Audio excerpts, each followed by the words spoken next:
ঘোড়ার মাংস বিক্রি হচ্ছে গাজীপুর মহানগরের হায়দ্রাবাদ এলাকায়। প্রতি শুক্রবার ৩ থেকে ৪টি ঘোড়া জবাই করে বিক্রি করেন এলাকার দুই বন্ধু শফিকুল ইসলাম ও নুরুল্লাহ মামুন।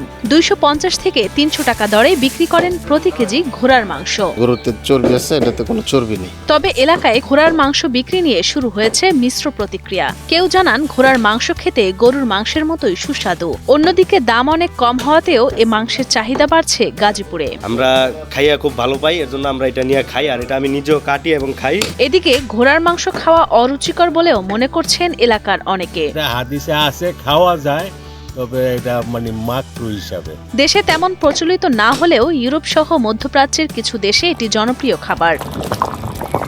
ইসলাম ধর্মে ঘোড়ার মাংস খাওয়ায় কোনো নিষেধাজ্ঞা নেই বলে জানান মার্কাজুল কোরআন আল ইসলামিয়া মাদ্রাসার পরিচালক মুফতি আবু সাইদ সাদি। আল্লাহর হাবিব ঘোড়ার গোশত খাওয়ার অনুমতি দিয়েছেন, গাধার গোশত খেতে নিষেধ করেছেন। জানা যায় চলতি বছরের শুরুর দিকে বাণিজ্যিকভাবে ঘোড়ার মাংস বিক্রি শুরু করেন গাজীপুর মহানগরের হায়দ্রাবাদ এলাকার দুই বন্ধু শফিকুল ইসলাম ও নুরুল্লাহ মামুন। দুবাই ভ্রমণের সময় ঘোড়ার মাংস খাওয়াতে অভিজ্ঞতা থেকেই দেশে ফিরে ব্যতিক্রমী এই উদ্যোগ নেন তারা। তাদের মতে গরুর মাংস ফ্যাট থাকলেও ঘোড়ার মাংসে ফ্যাট নেই। যদি চাহিদা বাড়ে তাহলে ভবিষ্যতে আরো বড় পরিসরে এই ব্যবসা চালানোর পরিকল্পনা রয়েছে তাদের। প্রথমত এটা খুব বেশি সাড়া পাওয়া যায় নাই, এখন আলহামদুলিল্লাহ অনেক সাড়া পাওয়া গেছে।